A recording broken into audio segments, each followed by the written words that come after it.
Hello and welcome. My name is Dr. Faruk Rahmanovich and I am joined today by Brother Kareem. Assalamu alaikum, everyone. In this series, we're doing a chapter by chapter exploration of Sayyid Hussein Nasr's book, A Young Muslim's Guide to the West. We'll be focusing on one portion of a chapter in these sessions and delving more deeply into the ideas within the passage, like what implications you can draw, conclusions you can come to, and showing you how to read these kinds of complex texts more closely. In today's session, we will be looking at Chapter 7, The Islamic World in Modern Times. Fun chapter for you? Oh yeah, this was a really fascinating chapter for me. There's a lot of discussion here in this chapter about how the Muslim world responded to the West, but also, even before that, how they didn't respond. And that bit struck me as quite interesting, right? The idea that for the first few hundred years there, really up until about the year 1800, the Muslim world largely ignored Europe. I think it probably has to do with the fact that, prior to the Renaissance, it was largely a backwater, aside from maybe the Crusades, right? But even then, it was a backwater, the same way that the Romans thought of the Gauls as being barbaric and a backwater. Like, sure, they can come down and burn some swords, stuff. And they're good at fighting, but that the barbarians are good at fighting, right? So there's no civilization behind that there, right? There's nothing to gain from them or learn from them, right? So it wasn't until Napoleon conquers Egypt in 1798 that all of a sudden the Muslim world goes, whoa, we should pay attention to this. And it was basically too late. Napoleon's like, surprise! I'm taking it all. Right. So then he turns to the subject of the reactions that the Muslim world had. And that's what I'd really like for us to focus on here. If we go towards the bottom of page 119, the last paragraph there, it's a fairly long paragraph. It starts with, there were three possible reactions that Muslims, aware of the challenge of the West and wanting to respond to it, could show. And he then goes on to discuss briefly in that paragraph, and then in more depth over the next few pages, what these three possible reactions are. And what they basically come down to is the first group he refers to as the fundamentalists or the revivalists, although he does point out that the word fundamentalist in the standard Christian Western context doesn't really work. And of course the word has a very negative connotation to it today. We've then got the modernists, and then we've got the millennialists or the Mahdiysts. He does mention a fourth group as well, which is traditionalists, essentially people who did not have any of these three reactions. And then he goes on to discuss these four groups in more detail throughout the chapter. So let's start with the first one. He says the first was to try to go back to the, quote, purity, unquote, of early Islamic history on the basis of the teachings of the Quran and Hadith, asserting that the later transformations, accretions, and developments of Islamic history were causes for the weakness of Muslims, and that they should go back to the original teachings of the Quran and the Prophet as understood by the ancestors, Salaf, in order to re-strengthen Islam. This group proposed that Muslims should put aside all the philosophical and artistic development of Islamic civilization, the easy mode of life of the big cities, and the luxury of heedlessness which accompanied it. This return, they claimed, would strengthen Islam once again. So how about we start here with this first group? Yeah, this is it's a fun one. Now, just as a bit of background, why this idea of the need to return? And he talks about this. Nasr talks about this in the preceding paragraph. And you have this idea that if you're doing things correctly, then the world works out the way you want it to work out. Now, that's a bit of psychology. But the Quranic phrase for this, as he notes there in Surah 3, Ayah 160, is if Allah helps you, none can overcome you, right? And so suddenly, if they're being overcome, the conclusion is Allah must not be helping them. And so the question is, well, what did we do to screw up? Because we were obviously being helped at an earlier time, right? Crusaders driven out, so on and so forth, right? And all of a sudden we're losing pretty terribly. And so the idea is there is something about the way we were in the past that we're not doing in the present. And it's really, really easy to look at the sort of superficial things that you have going on and go like, aha, this is it, right? To give you an idea that this is how superstitions come about too, right? If you get yourself some brand new purple socks and you go exercising and I don't know, you badly injure yourself, it's a lot easier to go like, oh, these are unlucky socks, than you think about the last 4 or 5 years of your life, your habits, your behaviors, the fact that you're completely out of shape, what your diet has done, what your bad knee is doing, all the rest of that, and then to go like, oh, this is just the odd culmination of 5 years of bad decisions. It's a lot easier to go like purple socks and call it a day. That's that sort of like background starting point, right? If things have gone wrong, that means you have to be doing something that is wrong. But at the same time, I mean, obviously that part of it is correct, right?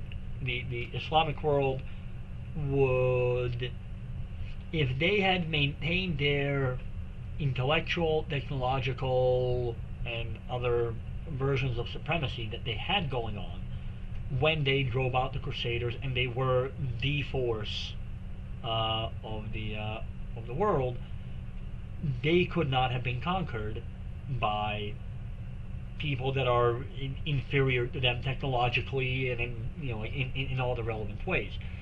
So obviously there was something about that past that was done correctly compared to today. That said, and I do want to hear your thoughts on this, I think that this idea of we just need to go back is heavily un-Islamic, and it's the kind of thing that can only produce negative results. And let me clarify. Every time you see a prophetic figure come to a group of people and go like, hey, can you fix your behavior? It's terrible, right? You're doing terrible things.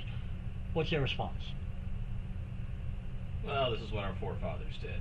Ah, so now you have a group of Muslims that are going like, we need to do what our forefathers did. It's like, hold up a second. It just breaks on a little bit. There's two ways of reading that, and I'm actually reminded of Chinese philosophy here. Taoism says you need to act exactly the way that your ancestors acted. Confucianism says you need to understand the principles by which your ancestors acted and then apply those principles in your context because the context has changed. So understanding, for example, that previous Islamic empires had invested heavily into sciences and into research and development and into arts and into supporting their population so that they would allow them the best opportunity to become the most that they could be, and they financed and encouraged all of this work in order to improve themselves and everybody else. That is going after the principle. But what I'm noticing is that most of these revivalist or fundamentalist groups are not about finding a principle and then working at it. They're about computer bad, right? Like it's that sort of stuff, right? And I think that is a direct. It is exactly the wrong way of thinking. It is decontextualized. It presumes that Islam is only capable of working in essentially 7th century Arabia, and that in that case their job is to set up the world so that it most closely resembles 7th century Arabia. Yeah. No, it's good that you mentioned context, because that's exactly what my response was going to be as well, is the idea that this doesn't work if it is separated from the modern context, right? That what you are going to get out of it is going to be, like you say, what, are we going to essentially return back to living as shepherds or something? Is everyone supposed to go back to that? How is that going to work practically? If you are fine with the idea of being dominated by those who are technologically superior to you, and essentially having to live under their rules, because that's what's going to happen in that situation, then fine. Organize a society around that principle. But that's what's going to happen in that case. You're going to have a society, let's imagine it happens at the country level. You're going to have a country that perhaps it's self-sustaining, right? It does not need the outside world, right? Because that's also where a lot of these revivalist ideas end up going to as well. It's the idea that, well, I mean, everyone may have been, quote, poor by today's standards, but were they really poor? I mean, they had just about everything they needed to survive, right? So never mind the fact that, especially in Arabia, trade was really important there. But it seems to be that seems to be another really big idea there, is the idea that, oh, well, we can make it on our own. It's like, okay. And then what happens when the army that has tanks and airplanes shows up? I believe we saw that in World War One. Yeah. You're going to lose. So I mean, if you're fine being dominated, what's your game plan here? What's the end goal in this situation? Do you really think that with swords, right? Because I mean, AK-47s are a modern invention, right? If we're throwing out all modern technologies, what are you going to do? Use swords? That's it? You really think you're going to beat them? Or I'm assuming maybe their end game here is, well, if we live better than them, they'll simply convert to Islam as well. Which did happen with groups of Mongols, for example. They conquered, various parts of the Muslim world, and then basically became Muslim themselves. But what then happens to them, right? Because you set up this ideology that this is how you're supposed to live. So if they convert to Islam, within your cultural context, for the country that you've now created that functions this way, they would have to become like that too. And then they're just going to get conquered by the next group that comes along. So when we talk, I don't want to get too political about this, but I do think that a lot of Muslims, especially a lot of Muslim organizations, could really benefit from taking the time to think about what the end goal really is. Right? What do you want? Like, let's say you're in America. What do you want the end goal to be in, 50 years, 100 years, however long for this country? And then think about what policies should you be supporting that will help you to get to that end goal. Yeah, working backwards, not forwards. Not like this is the problem, I have to react to it, but like this is the goal I want, what are the steps I must have taken in order to get to that goal? Right. Again, I don't want to get too political here, but there's a big difference between a person or a group that says, we want to function as a model minority in this country. That is where I perceive us being in 100 years, and that is a good thing. And the group that says, our goal is for Americans to become Muslim, right? If everything goes properly, 100 years from now, a large percentage of Muslims will be American. And they'll be that way, of course, by choice. Right. Right?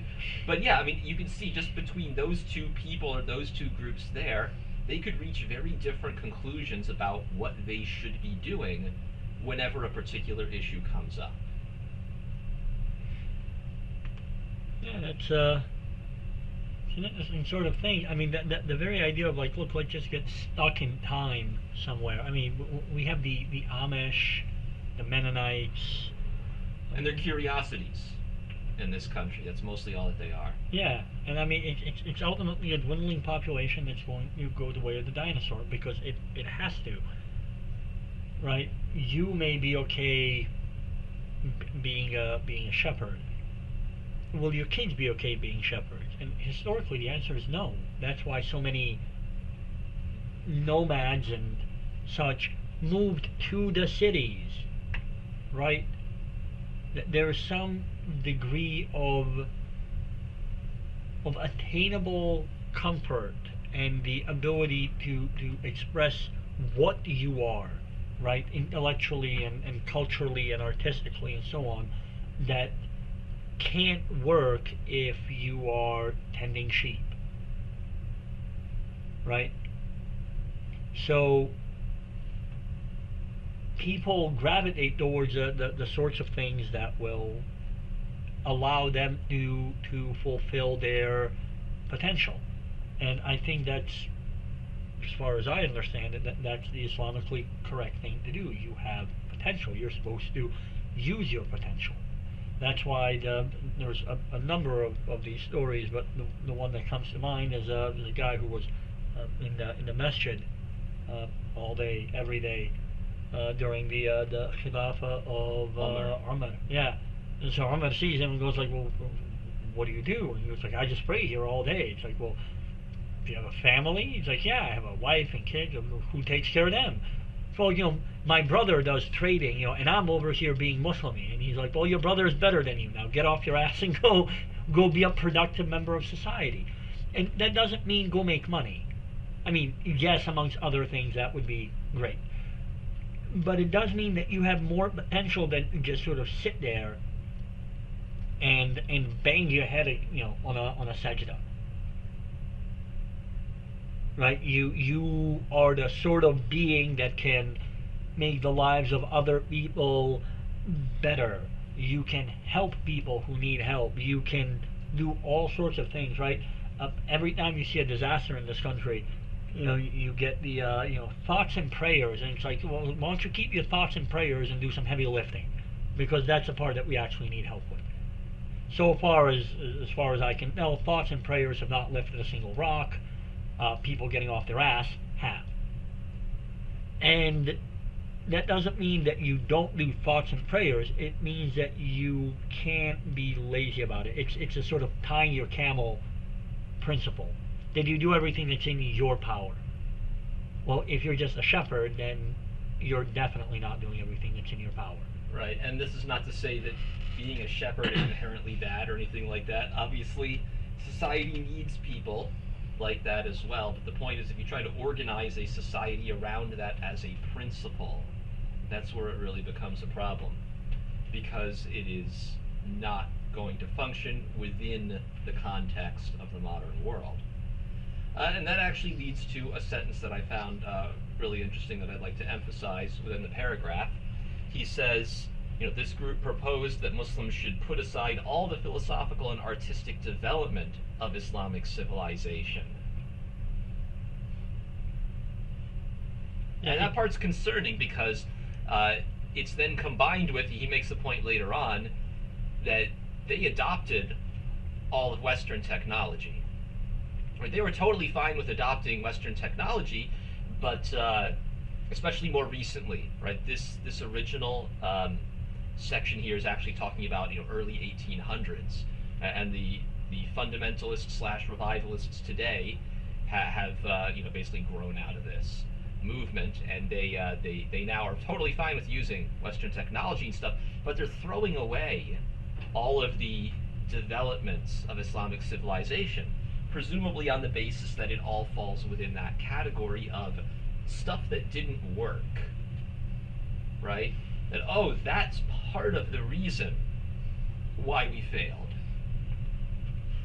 And oddly enough, they're tying that part of the reason why it failed to not being Islamic enough, but somehow taking completely secular things is Islamic enough. You know what I mean? Like that there's quite a lot of cognitive dissonance happening there to hold that position. On top of that, like it actually reminds me of this. It's a really weird phenomenon, right? You have Muslims that with this attitude, it's like, oh, like, let's say you go to an Islamic school. Oh, boys can't talk to girls and girls can't talk to boys. It's all haram. It's all haram.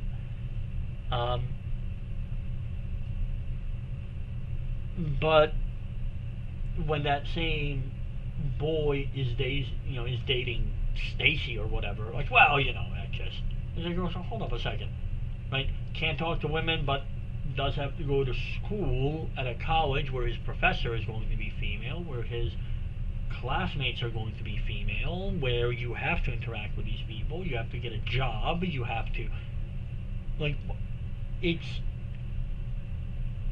a silly thing, because all it does is it says that you can't do these things with Muslims. That's the way that they're reading this.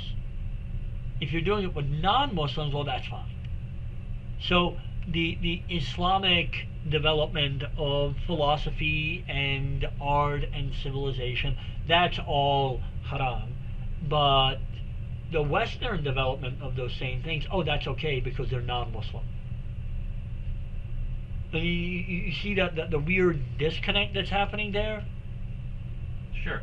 I mean, one way of looking at it is it actually follows from the first part, right? The idea that we failed because we were doing things wrong. Well, what if you conclude from that they succeeded, they being European powers, because they were doing these other things? We should start doing some of those other things, and then we can be successful. I think that actually leads more into the second one, into the modernist one, but I think that there's some of that that's there too in this first group. Okay, but in that case, like that has to be a really, really superficial reading, because in order for that sentiment to make sense, you have to do one of two things. One is you have to go like, oh, they're developing all of these things, so we too should be developing all of these things, in which case you would expect to see on a school, institutions of higher education, research and development, those sorts of things happening among these people. You're not seeing any of it. The other way of looking at it is that it's okay for them to develop it, right? It's not okay for us to develop it because it's wrong, but it's okay for them to develop it and for us to use it.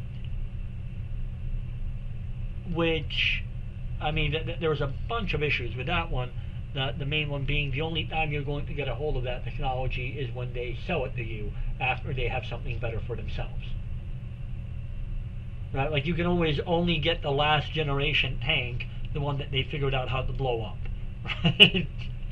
Right. And they're going to keep the one that you are unable to blow up. So you're always going to be, there's always going to be this asymmetry to the relationship.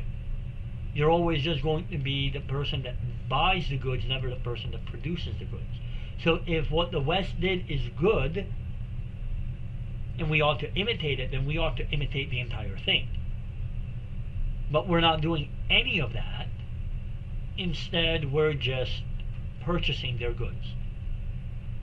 Or, getting them some other way. But same idea. How about we move on to the second group? All right. All right, so our second group are the modernists. As he says here, the second possibility was to say that Islam had to be modified or modernized in order to accommodate itself to the onslaught of the West with its own worldview, philosophy, and ideology. And then later on page 120 near the bottom, he has a longer discussion of the modernists or modernist reformers. Now, it is important that the same thing is true with the first group we talked about. There is a pretty wide spectrum within these groups. And so within the second group, modernists cover all sorts of people. And that especially becomes an issue when the West itself becomes more fragmented. Right? So we've got nationalists and we've got secularists, and they would fall under the category of modernists. But as the Western world begins to start falling apart, two world wars in the early 1900s, the negative effects of materialism, which I believe we talked about in quite a bit of detail in one of our previous episodes. Yep. What else do we have here? We have ecological failure as a result, partially of materialism, but of looking at the modern world as something to conquer, which is something that we talked about some in our previous chapter. And just the decaying of social fabric, the falling apart of society as a result of this modern way of living that isolates people. And you see a lot of these ways in which the Western world starts falling apart, so that actually creates problems for modernists, because then who do you imitate? Which set of ideas? So are you going to imitate the capitalist ideas, what's oftentimes called classical liberalism, not to be confused with modern political liberalism? Or do you imitate Marxism and socialism? Because starting around, the early 1900s, but especially after World War II, that became a pretty dominant ideology in large parts of the world. And to be anti-Western almost seemed to come with it the idea of being pro-communist. Yeah. And so it ends up creating like these camps. It's like, so, all right, so we're going to be nationalists, like Turks for a long time. They're strictly nationalist. Yeah, a lot of other countries too. That's the first one that comes to mind. Are we going to become secularists? I don't want to pick on the Turks, but also like the Turks there until more recent times. Again, happened throughout the Muslim world though as well. And then what economic system are we going to go with that goes along with that? Capitalism? Communism? What's it going to be? Which of those is the right one to take? And the end result, as Nasr says, is that you end up with people who start turning Islam into an ideology. They start trying to find ways to fit Islam into one of these ideologies, especially the more leftist ideologies. And one of the big dangers behind that is it means you're starting from the conclusion and you're going and you're looking for the evidence then, right? Even if you don't realize it, if let's say you are a Muslim who considers himself a communist or a Marxist, you can find within the Quran and the Hadith quite a bit of evidence to support your position, if you go looking for the evidence after you've already reached your conclusion, because then you can find plenty of things that you can interpret. The way that Umar ran things as the Khalifa, you can find ample evidence within there to make arguments in favor of the need to, redistribute wealth, right?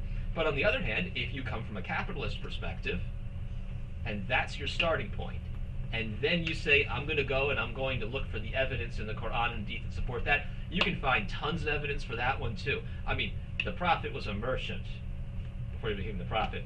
Numerous Sahaba were. The marketplace was an important part of life in Medina. You can find plenty of evidence in support of that position too. But you are doing it all from the position of, I had my conclusion first, then I went and I looked for the evidence to support that position. And that's one of the areas where the modernists are especially dangerous, because it looks like a really good series of arguments.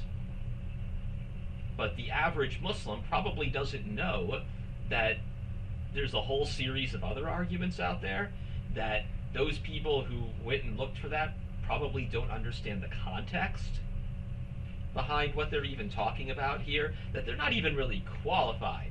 There's this group, they're kind of a fringe group.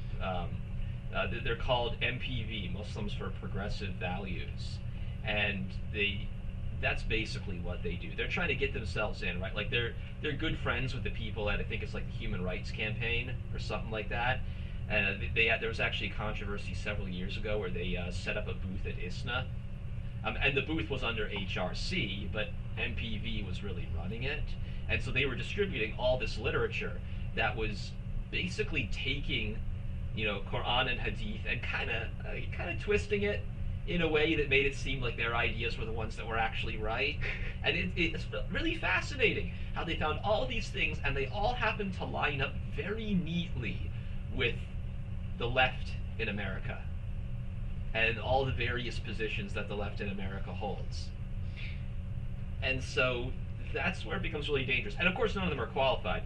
I mean, they're one of their core ideas is that anyone can do ijtihad. Oof. Yeah, which is obviously essential for them to even make their points, right? So because how can they really even... quick, hold on, Yeah. in case people don't know what ijtihad is. Yeah, go ahead. So it comes from the same word as jihad. In other words, to struggle, and it's a primary principle for fiqh efforts, right? It is the pursuit of finding the correct answer to a normally a fiqh question, right? That is going to take into account all the sources that you're supposed to take whenever there isn't a single clear ruling on an issue, and yet a ruling has to be made, right?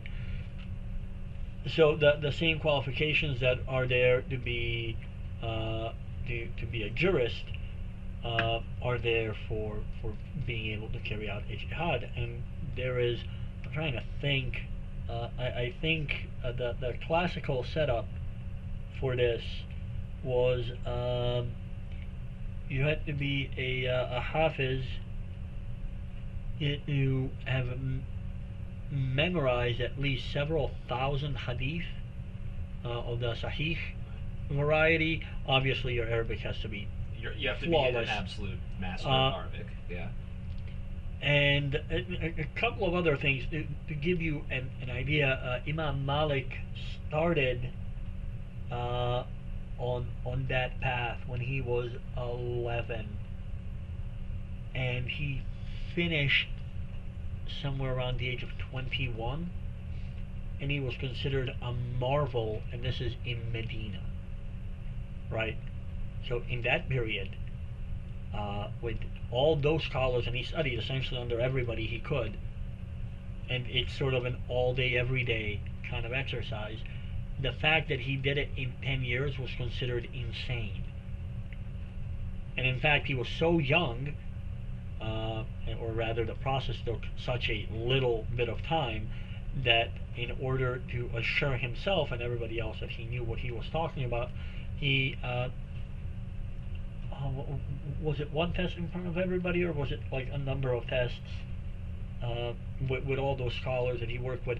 But I mean, it's a public event in essence when the known scholar poses the question, right? It's sort of like it's a board certification, for lack of better phrasing, and he went through all of the scholars in Medina publicly and was able to answer correctly, with the full explanation being correct, to every single question that was put to him, right? So we're talking about a degree of knowledge that is exceptionally high. It's kind of saying like, I don't know, medical board exams are probably like a decent analogy to that, except think of it with like a couple of specializations on top of that you have to answer for. So this isn't a process of like, oh, well, I read this one thing. It's like, no, it doesn't count. You don't get to have an opinion. English translation. Yes, right? that's my favorite, right? Well, it says here that it's like, well, what does it say in Arabic, jackass? Because like it's not the same. It's not the same word, it's not the same connotation, you don't have any of the context, you don't have any of the tafsir, you don't have any of the hadith that connect to it, you know nothing, but like you read this one line once. You didn't even read the lines around it. It's just, you cherry-picked half a sentence and off you go, making declarations for Muslims. Sure. Two of the other criteria as well that I remember is you have to be someone of strong intellect, right? You have to have strong reasoning abilities. And then the second one is you have to be familiar with the cultural context. But if you're going to make a decision, right, if you're going to issue a fatwa, and it should be for a particular place or even for a particular person and their situation, right? So you need to be familiar with the cultural context. You can't use ijtihad to make a ruling for a place that you have never been to and that you do not understand what is going on there. Sheesh. So anyway, we've got some of these people who try to do these kind of things, and this is one of the dangers that we get out of these types of ideas. So, just to actually build on that, because God knows we've seen enough of this. Even if you're not looking, you've run into it. You have this idea of adopting foreign ideas without understanding where it is that they lead, right? So or without understanding where they came from, either. So it's an idea that sounds good, right? It makes you feel good, right? You get the feels, and you take it and you run with it without any idea of what does it actually mean. What is the logical conclusion of that idea? And you get to see this even with people who really try to figure things out. The best example of this I have is the Protestant Reformation in Europe, right? So it starts off with the idea that the Catholic Church, amongst other things, is selling indulgences, which means essentially you can live however you want, and then before you die, if you happen to have enough wealth, you literally pay the church forgives your sins, and thus you get into heaven. And this idea of bartering with God for entrance to heaven was a major problem. And this is where Luther and his nailing the theses to the door and all the rest of that comes from. And so they rejected that. But then the problem became, okay, so how do you get into heaven? And somebody suggested that, well, it must be the good works. Well, congratulations, now you're bartering your good works for access to heaven. Again, you're bartering with God as if you have something that God needs. So that had to be rejected. So, well, what's left? Well, your faith. It's the fact that you have faith that gets you into heaven. Well, again, now you're bartering your faith for access to heaven. That can't work. And finally, you end up with Calvinists whose ultimate idea is that because you can't barter for access to heaven, and they reduce everything to the idea of barter, the only way you get into heaven is essentially through divine lottery.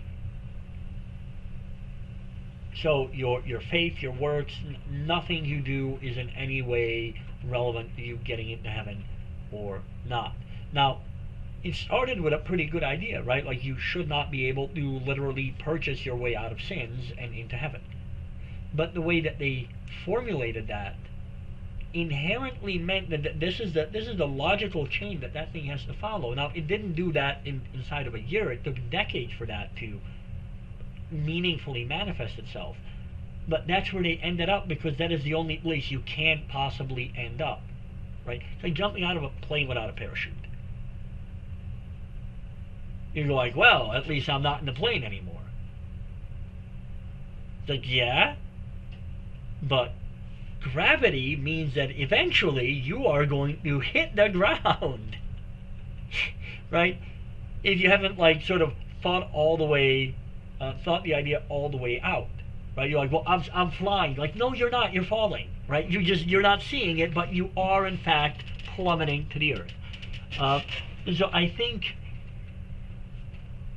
a lot of the sort of modernist takes are ultimately pitched that way. There is some sort of a feel-good idea that they try to organize around without any understanding of where it goes.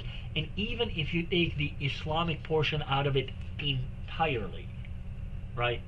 Don't worry at all about what Islam says.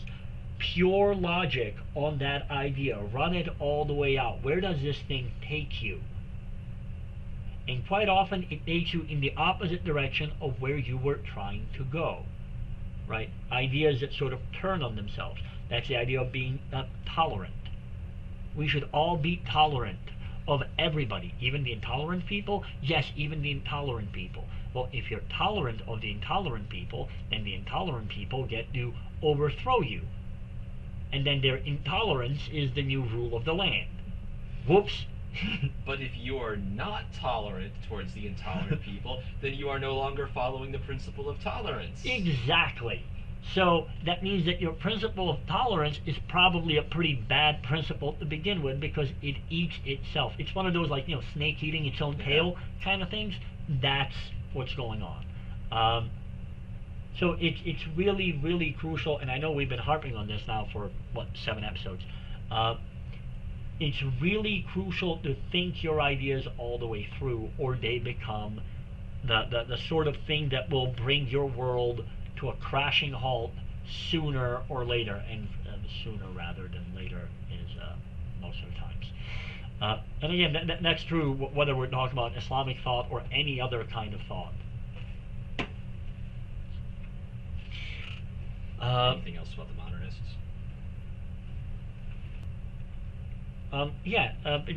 As a last bit, and this I think is really sort of geared towards the whole idea of youth. The fact that an idea sounds good does not make it good. Okay. We have this idea that happiness should be the thing that everybody aims for. Just be happy, be happy. It sounds very good, right? Because the way you're thinking of happiness is, one, it's an absence of pain. Two, it's a feel-good thing. It's all the Kodak moments put together kind of thing. If you don't know what Kodak moment is, go Google it, I guess. We're showing our age. Yes. Cultural reference is out of date. My very first job was 1 hour photo. Oh. That still existed, yeah. Do they even do photos anymore? Now it's become a retro thing to do Polaroids. Yeah. In style, out of style. But this idea of happiness, for example, if you really wanted people to feel happiness at a maximum level, then you really, really ought to invest in getting everybody as high as you possibly can on we got opium, we got heroin, we got, we got options, right? And when you're in that state, you are literally blissed out of your mind. That is the happiest you are ever going to be. We can chemically induce that and keep you in sort of a state of a coma-like stupor indefinitely, and you will be happy beyond belief. And it's not really clear why a society that is geared towards feeling happiness would not take that option.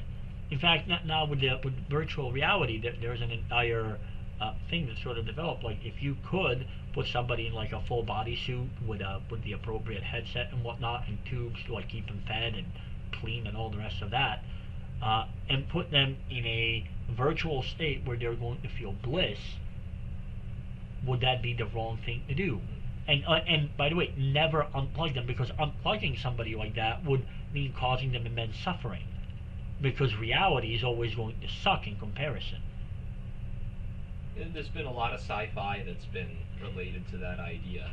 You mentioned the thing about drugs. Well, another possibility is, what if everyone is just like in WALL-E? You've seen that one, right? Yes. WALL-E. Well, what happens there? They're on the spaceship. They basically just spend their time in entertainment all the time. And what happens to them? They all become fat and lazy and useless. And more importantly, that's the end of society. Like, literally, they had obliterated an entire planet. They're on a spaceship, and that spaceship is also going to, like, poof eventually, right? Like, what are you doing? What are you contributing? So the idea that the purpose of your life is happiness, a Western idea here, it sounds great until you actually sort of run the numbers on it, and then you go like, hold on, this ends in ways that I don't want to have as a conclusion. And at that point, the only thing you have left is like you gotta replace your starting point. It can't be happiness. It has to be something else, something that does not result in a contradiction in your conclusion. That's great. It's related to an idea that we were talking about before. I was telling you I noticed whether it's with communism or other ideologies, the idea that if you get human nature wrong, then it doesn't matter what else good you have to say with your ideas, they're wrong in the end. And so more broadly, it's the idea that if the principles you start from are wrong, you're going to end up with the wrong conclusion, no matter how good it sounds as you're going through the reasoning. It's just in the case of human nature, it would be if you're talking about ideas about how human beings are or how they ought to be. Well, you can't talk about how we ought to be unless you postulate how we are. Yeah. Right? So it's kind of like understanding the raw matter that you're working with, and then making a claim as to how that raw matter should be formed in order to be the most useful. Well, if you got the properties of your raw matter wrong, you're not getting the results that you want. In fact, on the previous, is it the previous? No, 2 videos ago. So for chapter 5, there's a link there in the description. You can also just go to the rest of this YouTube channel. There's a bunch of ethical theories that go through this, and the system there is the axioms that give you the theory, that give you the practice, that give you the world. And you can actually see how different ethical theories, including religious ethics, start off with a different set of axioms, and that's going to give you a completely different theory than the other theories, and that's going to give you a different way of being in the world, and that's going to give you different things that you're trying to accomplish. So you get those axioms a little wrong, and everything changes. I don't want to say falls apart, right? It just gives you a different result. You'll notice, by the way, on all of those ethical axioms, so that there's 4 major ethical theories there, they all only have 3 axioms. There's an axiom about the nature of the world, there's an axiom about the nature of human beings, and then there's an axiom as to how those two are related. And from there, you literally develop every other thing that there is to understanding the world. So it's a 3-step process. If you screw up step 1, yeah, good luck. Yeah. Yeah. All right, let's move on to our third group. The third possibility was to assert that according to many hadiths, a day would come when oppression would replace justice, and true Islam would become eclipsed, leading to the coming of the Mahdi and finally the end of the world. According to followers of this view, events taking place in the Islamic world only confirmed what had been predicted in traditional Islamic sources. And then he goes on to say, as a matter of fact, in the early decades of the 13th/19th century, all of these reactions occurred in one part or another of the Muslim world. So the third group, you can call them millennialists or millenarians, I suppose would be the correct pronunciation, or Mahdiyists from the context of Islam, because it's just not it's not just an Islamic thing. You go back to around the year 1000 AD. A lot of people around that time thought the end of the world is coming. And it was a very sad time for a lot of them. They thought, that's it. There's something special about the end of the millennium, right? And then it happened again among some people when we got close to the year 2000. Yeah. Oh my God, this is it. This is going to be the end of the world. From an Islamic context, it's not tied to a particular number. It's tied to a set of events that are prophesied by the Prophet ﷺ that they're going to happen, and especially the major events that signify the end of the world coming. And the first big major sign of the end times is the coming of the Mahdi. Imam Mahdi, who's supposed to come during a terrible time for humanity, and he's going to unite all the Muslims under one banner. And there was this belief that, well, we must be getting really close to this. But some of that's always existed. There's even stories of some of the Sahaba who thought that the end times were very close. But the Prophet ﷺ is never really clear about when it's going to happen, right? I guess one of the things that implies is that it's not something that we really should be worrying about and thinking about on a daily basis. I mean, it's kind of a cool thing to learn about. I remember when I was a teenager, me and my other teenage friends would like to learn about and talk about that subject.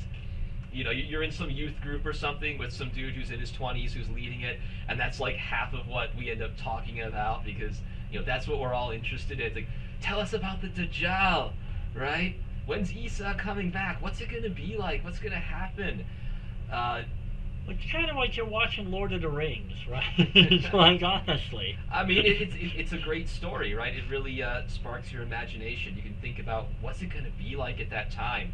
There's going to be, you know, the forces of evil over here, and they're going to be massive. And then the great Muslim leaders like Mahdi and Isa will show up, and the Muslims, at least the good Muslims, will rally around them. And there's a giant fight of good and evil. And yeah, it's even kind of like Lord of the Rings, because the forces of evil are huge and numerous, and it seems like there's no chance for victory against them. Of course, because if the forces of evil are like minuscule, then it's not really much of an epic fight, is it? Well, then it's more of a conspiracy theory, right? Because if the forces of evil are small, then they must have gotten themselves into powerful positions, and now they're trying to run the world in secret. Yeah, so right? There you go.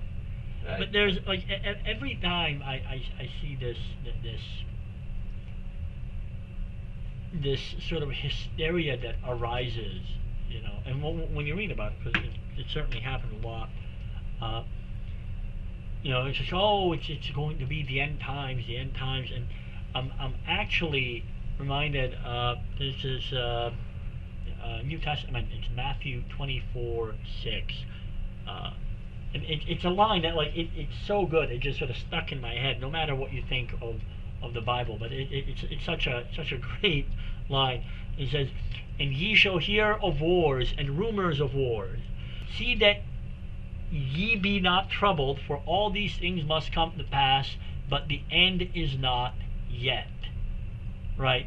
So, in other words, stop freaking out and do your job. Right, that's sort of the ultimate pitch. And you have a hadith to sort of this point. Says something along the lines of, if you have a seedling in your hand, even if the day of judgment were starting, right? So like you hear the horn. Yeah. Another one. Continue planting it, right? Like that is like your job is not affected by the fact that prophesied events have to happen. Your job, your purpose as a human being, going back to getting human nature right, is to behave in a certain set of ways. Do that. That is the only thing you're actually responsible for. Right? Sitting there and freaking out about whether it's the end times or not. I mean, we are by definition, since the very creation of the world, it is in its end time because the clock is running out. Right? The question is, like, how close are you to it? And we have, I want to say it's a hadith or a hadith Qudsi regarding the, like, how much time is left. Right? And so keep in mind that in order for it to be a hadith or a hadith Qudsi, it has to be from the Prophet. So that's 1,400 years ago. And he says something along the lines of, like, this is it. Like, for me, the day of judgment is that. Right? It's that quick. So we are in end times anyway. The fact that, you know, there's a Mahdi or there isn't, or he'll be coming next week or whatever, like, it doesn't change all the things you're actually responsible for. But it seems to me, at least, that a big chunk of that entire set of movements, is premised on this idea of God as a vending machine. And the way that seems to work is these people that they'll read up and they'll go like, okay, so the Mahdi has to come from the east, and he's going to have an army of people that are dressed all in black, and their flag will look like this, and they're going to conquer this city, then this city, then this city, like in this order, and you know, that's the sign that, you know, that the prophecy is coming true. And then, so like they take those conclusions, and then they go like, oh, we know how we can force God to kick off the end of the world. We're just going to do those things. It's like, hold up. And see how that worked for ISIS. Yeah. But like that's literally what ISIS is about. There's I have a book here. I call the ISIS Apocalypse by McCants. I highly recommend the book, by the way. But he has an entire index of the sort of prophecies of the Mahdi, like in the back, and he talks about like how the core ideology of ISIS is based on forcing those things to happen. They treat it like an instruction manual. Yes, right? Like if I put in, like 3 quarters and a nickel and then I press B2, this is what I get out, right? In their case, it's an apocalypse. But that's also the way that plenty of Muslims treat stuff like dua. Like, how many times have you heard about the dua for knowledge during the finals week at college? It's like, no, hold on. Did you study? Right? Like, you should have been making that dua since the beginning of the semester while studying 15 hours a day. In that case, maybe. But, like, this idea that I'm going to drop in some coins and press a button and ta-da, I'm going to do well in my finals, like, that's not how anything works. I don't know where people get this idea from. It is beyond silly. As if God is somehow obligated to, allow you to pass on your finals or to kick off the end of the world. Like, are you going to submit a complaint? Trying to be like, well, I got the right number of people dressed in black coming from this city waving this flag. Why isn't the end of the world here? I'd like to speak to the manager. Right? Like, what are you doing? Oh, man. And ultimately, by the way, it's the most irresponsible of those 3 options. Like, all 3 of them are iffy beyond belief. Of the 3, this is the most irresponsible one, because it says something like, I am no longer responsible for the things that Allah says He made me responsible for. If they take it to that conclusion. Yeah.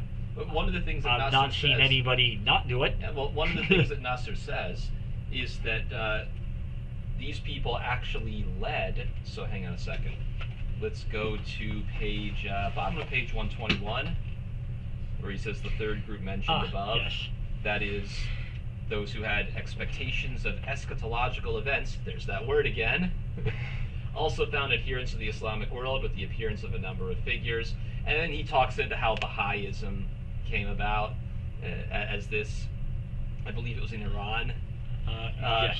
But anyway, he does also talk about how they had remarkable success against the much superior Western colonial military might of the day. So if you basically say, well, I guess you could say if you use it as a way to try to fight back against the forces of evil as you see them, right, then you are still doing something.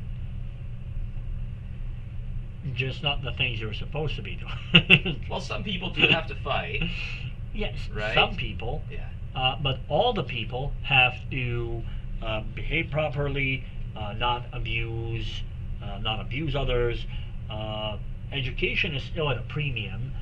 Development of your society is still at a premium. Right. One of the big dangers behind this way of thinking is the idea that there is no longer any need to invest in the future because there is not going to be any future. Exactly. And that hadith about planting that sapling is sort of the direct counterpoint to that way of thinking. It's like, no, you have a job. Your job with saplings is to plant them, right? They're living beings. You're supposed to do everything you can to make sure that they're able to live properly. Your job is to fulfill that role, nothing else. This idea of like, but we have to go and sacrifice ourselves so that, like, no, where are you getting that from? What particular line did you pull that out of? Because I'm not seeing it. Like, you don't get to abandon all your other obligations to go do this. And that's precisely what you see in groups like Al-Qaeda is really eschatological, sort of Mahdiist, if you will, in their way of thinking. ISIS does the same thing. You can certainly leave the realm of the Islamic world and go to other parts of the world, and you'll find the exact same thing. And these people all have that in common. They stop living in the way that you'd normally associate with the idea of living. And that is, you have to be part of a community, you have to contribute, you actually have to raise your kids. How about that? Right? You got to educate them, you got to teach them stuff, you got to make them functional members of society, but none of that matters if there is no society. If you think that this is all going to be over next week, what exactly is the point of doing all that work? Mm-hmm. Yeah, it's important to point out one other thing too, that the prophet, so I saw them told us outright, you don't want to live in those times, right? You should be praying that you don't live during the end times. It's going to be terrible. So the people like ISIS who seem to want to make this happen, again, it goes back to the whole, I reached my conclusion first, and then I went looking for the evidence later on. Because if you're really looking at all the evidence, you know that you don't want to be around during the time of the Dajjal. That is going to be one of the worst possible times to be a Muslim ever in any place. So you shouldn't be encouraging or wanting that kind of thing to happen. Now, one other thing that I'd like to point out is that Nasr does make the point, I guess you can call this good news, that it's inevitable that these movements die out. He does say it's inevitable that they come about. And there does seem to be a certain cyclical nature to it, maybe with a long gap between the cycles. But you can see how bad thing happens, some people think this is it, it's going to be the end of the world. But it makes sense that they fall apart because the end times didn't happen. Like, how long can you keep that going for? Maybe a generation? I mean, you really can't keep it going for that long before people are going to realize that this doesn't work. There are some of these little cults here in America, and I'm sure in other parts of the world, where they've got some charismatic leader who preaches the exact same kind of thing, that the end of the world is coming, and I've been told it's going to happen on December 21st, 2022. And then December 21st, 2022 shows up, and this 20-person cult, gathers in his basement, and they are all waiting to be transported to the next life, because the alien spaceship is arriving on the comet that everyone's talking about, or some variation of that we've seen again and again, and then it doesn't happen. And there was a researcher who studied one of these groups, and this researcher found, almost paradoxically, that it didn't end up harming the cult members' faith in their cult leader. They sat around, they waited, midnight came, nothing happened, they waited a few hours longer. The leader says he needs to go into meditation. He meditates for a while, he comes back, and he says, I've just received a divine communication that says that thanks to our great faith, the end of the world has been postponed. And all of a sudden, the reaction is, oh my God, this is amazing. The end of the world has been postponed. You were right all along, we were all right. Look at this great thing that we did, and it actually strengthens their commitment to the cult.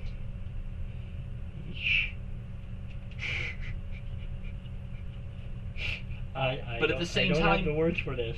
Yeah, it was an amazing read. But the thing is, it still can't last forever. Right, and on top of the fact that, especially at least in a Western context, these groups tend to be very fringe and very tiny. There's actually a, I think it was on Netflix.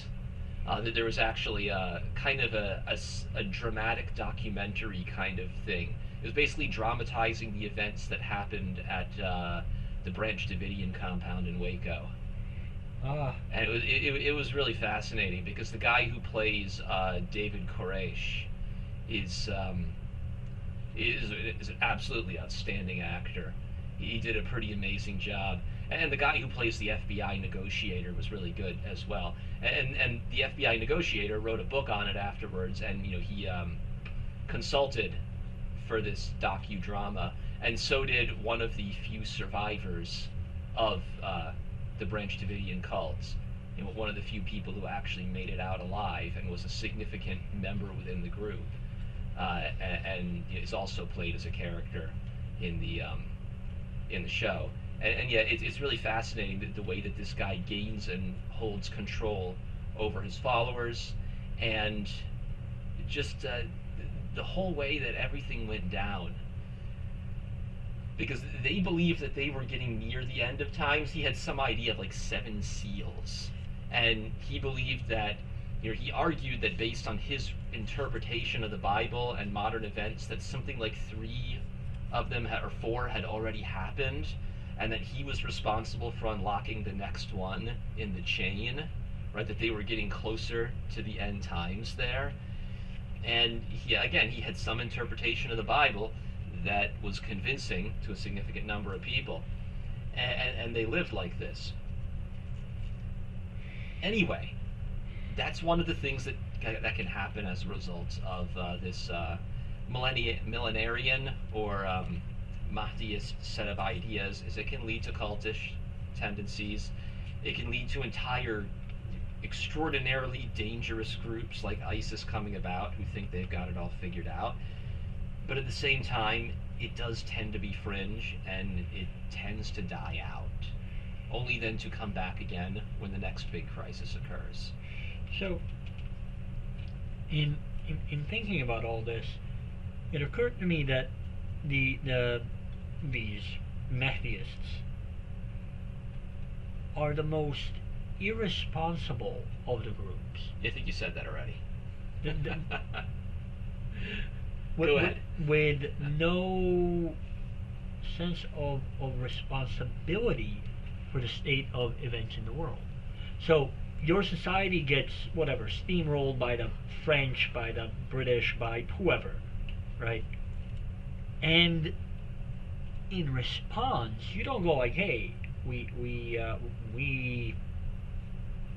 didn't do something right here," right? Like whether you're thinking of this in a religious way or not.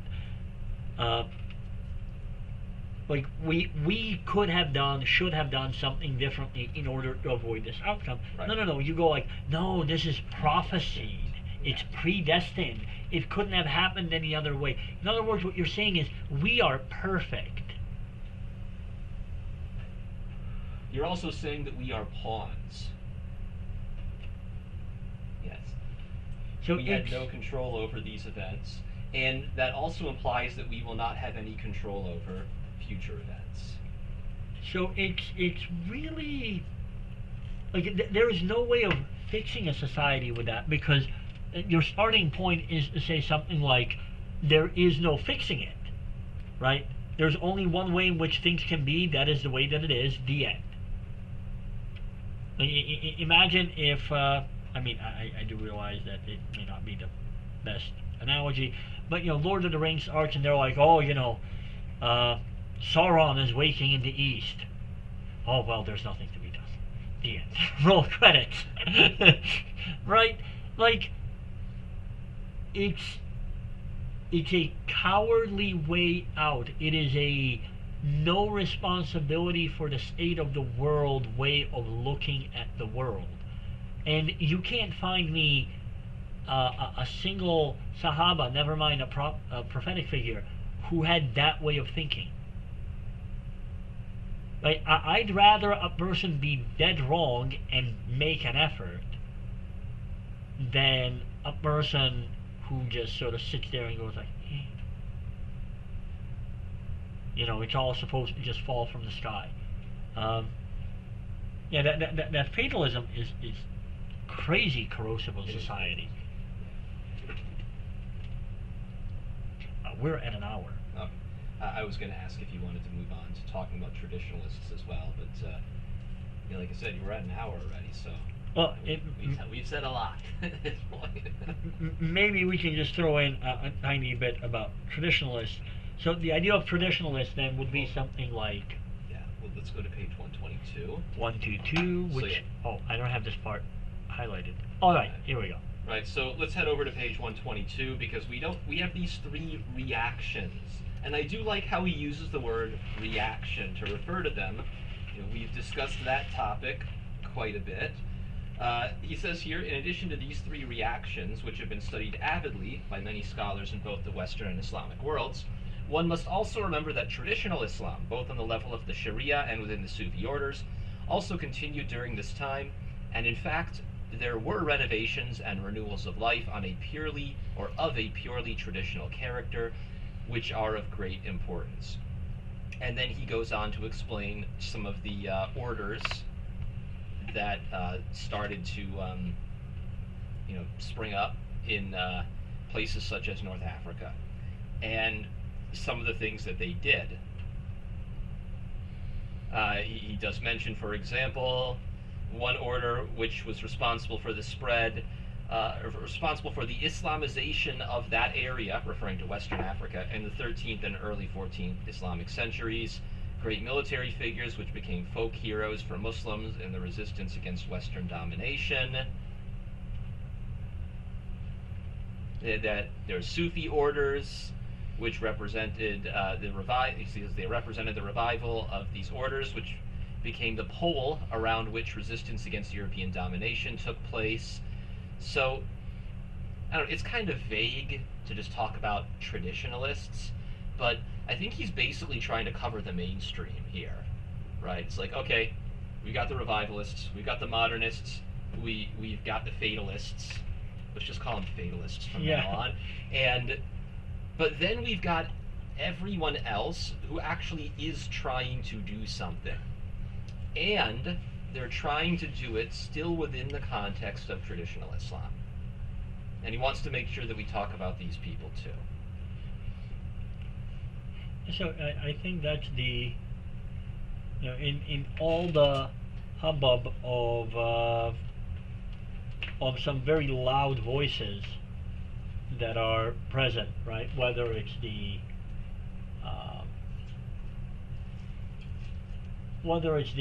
sort of Salafi kind of thing, I'm just forgetting the actual term for them, or the fatalists or the modernists, right? Those are very loud voices, and they're loud because they're coming up with new ideas, which means that that's going to evoke a lot of reaction regarding them. On top of that, you do have this sort of traditional Islamic way of understanding the world and the role and what's going on, and the problem seems to be that despite, let's say, the majority of Muslims being some version of traditionalists, right, more or less, there is an absence of, let's say, results. And I think that absence of results comes from the fact that it's that traditionalists are really looking for a group effort in order to get things done, right? That the whole society pulls in a certain direction. If you have let's say, whatever, you're living in a society and it's a very much not a traditional Islamic society, whether you're in the West or in the East, doesn't really matter. You, as a traditionalist within that society, will manage to hopefully maintain yourself and then your family. So that means the next generation of traditionalists. I'm using singular there because you're going to replace yourself and possibly your spouse, depending on how many kids you have and how traditionalist they end up being. But that's not going to have this like overwhelming movement quality to it, right? And these three other things that he's defined are in fact movements, right? That means a lot of time, effort, financing, all the rest of that's being poured in. When I look around and I see there was that was a couple of years ago, there was at the University of, I think, Austin, Texas, there was this sister, she did this large art exhibit on those patterns, the geometric patterns, right, in the Islamic world, and I remember watching it on YouTube. It's really cool if you can find it. She had to like mess around with a very specific kind of light in a very specific kind of room, but essentially she has this cube that's like maybe this big, with a light inside, and the cube is constructed out of these like little solid things, right, in these patterns. Then when they turn on the light, because that's the only light in the room, these patterns get projected out onto the walls, and they're sort of like interacting with each other. So like people like that is like traditional Islamic art, granted in a new medium, right? That gives you enough to sort of like keep that going very slowly, right? But it's still rolling along as a traditional thing, right? If you have some traditionalist sheikh that you're studying with, right? Like that dude is producing a very small number, but still a number of traditional scholars, right? You're not going to get a sort of massive social change out of that, but it's a meaningful contribution to at least keep the thing going and to keep a number of people pointed in the sort of traditional, meaningful, solid Islamic perspective rather than dispersing according to one of these insanities. And that's because they're doing their job. Yes. Right? So they're not trying to completely change the world on their own, but if you can have that big of a positive impact on even a few other people, then you've done something meaningful. Like you've contributed to making the ummah better, right? And if enough people are doing their job, things are going to end up in a better place. I think it's interesting how he uses the word revivalist to refer to the first group, but I feel like this group really is the one that deserves to be considered a revivalist. If by revivalist what you mean is trying to bring back things like, Islamic art that's been lost, an Islamic understanding of philosophy and of the sciences, basically the topics that he discusses in chapters 4 through 6. And so it's been heavily, he opens up chapter 7 by talking about the massive amount of degradation that's happened.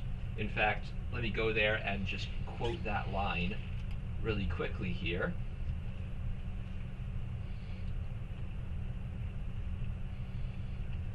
So we're on page 117, and he says, as a result of this onslaught by both material forces and alien ideas, much of that civilization, referring to Islamic civilization, has been destroyed, although elements of it still survive. Its architecture and city planning, its sciences and philosophy, its arts and literature have been partially either destroyed or transformed as a result of the domination of modern Western civilization. And he does then also add that yet they have not disappeared completely and continue to show signs of life to some extent. So that's the traditionalists, right? Yeah, showing signs of life. So it seems to me that if they're trying to undo this destruction or transformation as a result of the domination of modern Western civilization, they're the ones who really deserve the title of revivalists. Yeah, and I think to a certain extent that maps up like really well with Al-Ghazali's way of thinking, right? Because he called that massive volume of like essentially how to properly be a Muslim, right? The Ihya al-Mudin, the revival of religious sciences, right? The thing you sort of I think note here, and I did a little bit before, is that those ideological differences, and he really sort of brings it out in that line, those ideological differences between Islam and not Islam, ultimately, also include whether or not things like materialism are at the forefront. And so many of these Islamic societies have taken that hit like very badly, right? And so the way that they're trying to combat the problems that they're dealing with is through using these Western ideas, but they're all premised on pure materialism, right? So how exactly are you fighting materialism with materialism, right? Or the idea that like this is just sort of like this is the way to go forward, and then we too will sort of revive ourselves and say, but hold on. And he has a line later on.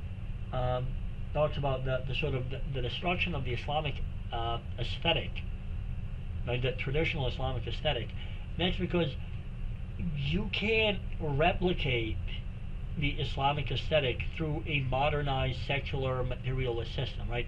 And you can't do it any more than you can recreate Michelangelo's La Pieta through the same system. Like when you look at the development of art, when you get into the heavily materialistic 20th century, you can see what happens to art, right?